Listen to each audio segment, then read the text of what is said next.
Bonjour à tous. Alors moi je suis là, donc comme Mathieu l'a introduit, Cannes Lions, ça permet de chaque année de faire remonter des milliers et des milliers de campagnes créatives. Et moi aujourd'hui je suis là pour vous parler de campagnes créatives qui utilisent la data. Donc en fait des opérations marketing qui utilisent de manière créative la data. Rapidement avant de commencer, je présente Creapills, qui est un média autour de la veille, des idées créatives. Donc si vous cherchez à vous inspirer, n'hésitez pas à visiter le site creapills.com. Et on est tellement passionnés. En fait, on traite d'idées marketing, d'idées business, d'idées artistiques, technologiques. C'est vraiment un mix de créativité. Je vous conseille de suivre si vous êtes curieux. Et on va lancer par rentrer un produit de veille assez innovant. Donc si vous voulez vous tenir au courant, rendez-vous sur creapills.com. Alors Mathieu a déjà mis en avant 2 idées que je vais montrer sur 5 aujourd'hui, mais bon, c'est pas grave, je vais revenir dessus de manière plus précise. Je commence par Pigeon Air Patrol. Donc on a vu dans ce que Mathieu a montré des pigeons qui portent des sacs à dos. C'est assez original. C'est donc cette idée de Plume Labs, qui est une start-up à Londres, qui en fait a une application pour analyser la qualité de l'air. Donc je suis à Londres et je vais pouvoir savoir quel quartier est le plus ou moins pollué. Et en fait, Digital LBI a proposé de créer, comme on le voit ici, des petits capteurs qui tiennent... Par contre, j'ai pas besoin de son. S'il vous plaît. Merci. Des petits capteurs qui tiennent dans une main, qui vont mettre sur le dos des pigeons, et à certaines heures de la journée, ils vont libérer les pigeons pour parcourir le ciel de Londres.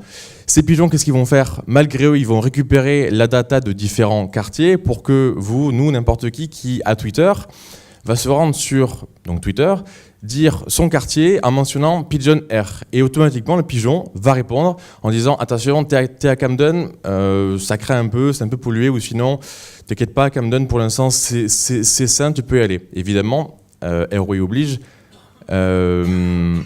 le pigeon va ramener la personne sur l'application Plume Labs pour en savoir plus.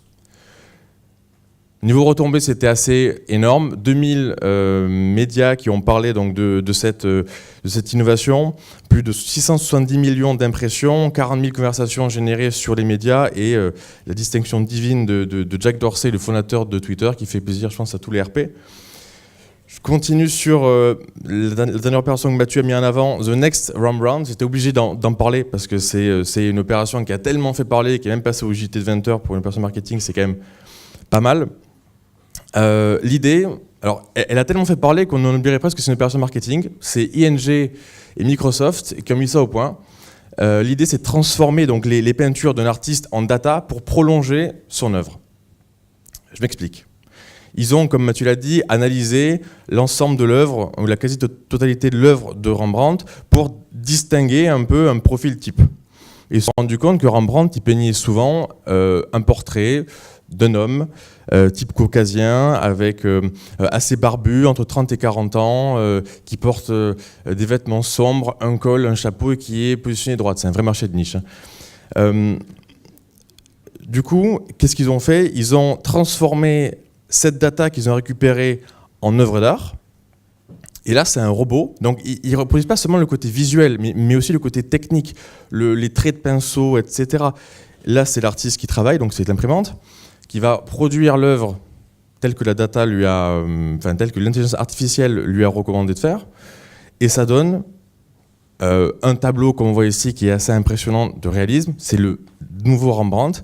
Rembrandt est mort il y a plusieurs centaines d'années, mais pourtant, il sort un tableau aujourd'hui. Donc c'est assez fascinant, et ça pose une question. On dit souvent que la créativité, c'est le dernier rempart qui nous protège des robots et de l'intelligence artificielle.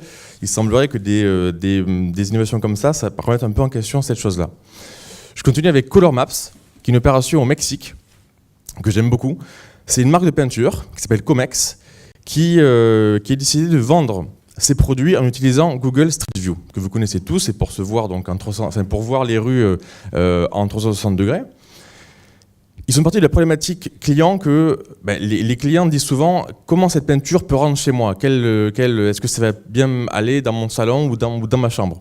Donc ils sont allés au Mexique, au Mexique. Ils ont pris 3 villes et ils ont repeint les rues de ces 3 villes, quelques rues.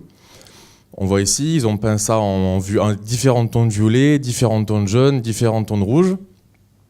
Ensuite, ils ont appelé Google, ils leur ont dit, c'est bien que vous passez avec votre Google Car pour screener l'ensemble des rues, afin qu'on puisse récupérer la data, donc ces panoramas dynamiques pour que les gens puissent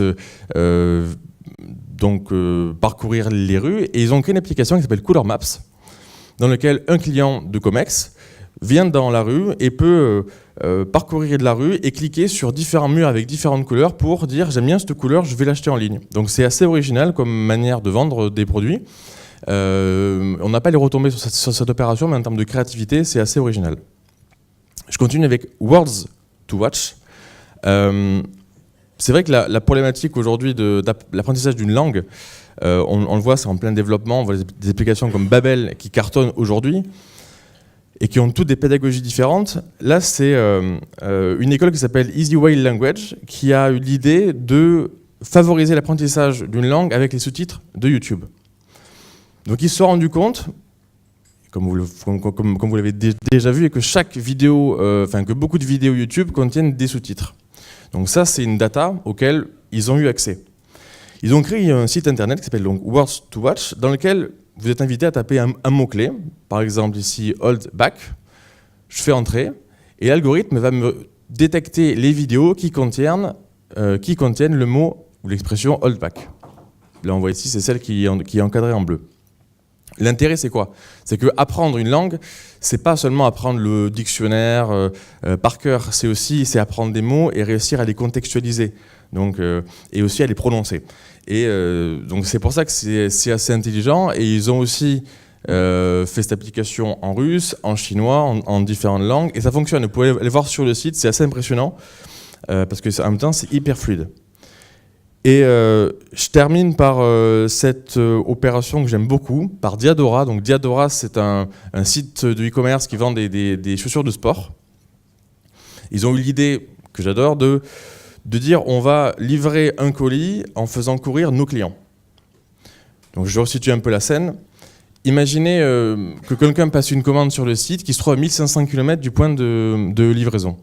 Donc ils vont dire à une personne, hop, tu prends le colis, tu vas courir 1500 km pour livrer ce colis. Évidemment, ce n'est pas une personne qui va faire tout le chemin tout seul, ça fait 37 marathons d'affilée, c'est un peu compliqué. Ils ont pour ça fait appel au crowdsourcing, donc ils ont monté une plateforme où chaque personne, des clients, des passionnés de course ou n'importe qui, peut venir s'inscrire sur le site, renseigner ses coordonnées, ses disponibilités et continuer la course. Donc prendre le colis à un relais et continuer la course. Et bien sûr, donc c'est une opération événementielle, hein, c'est pas leur système de livraison aujourd'hui. Hein. Et bien sûr, les gens étaient filmés pour relayer ça en temps réel sur les réseaux sociaux de la marque. Au final, alors vous allez vous dire, mais où est la data en fait dans cette idée? C'est que le colis était connecté et n'importe qui était intéressé par l'opération, sur le site de Diadora, pouvait suivre le parcours du colis, les différents passages relais entre les différents livreurs. Donc ça reste une opération, je trouve, événementielle et de communication assez folle et insolite. Donc voilà pour 5 opérations autour de la data et de la créativité. Il y a beaucoup d'autres, c'était assez dur de faire un choix. Vous pouvez retrouver tout ça sur creapills.com. Merci beaucoup.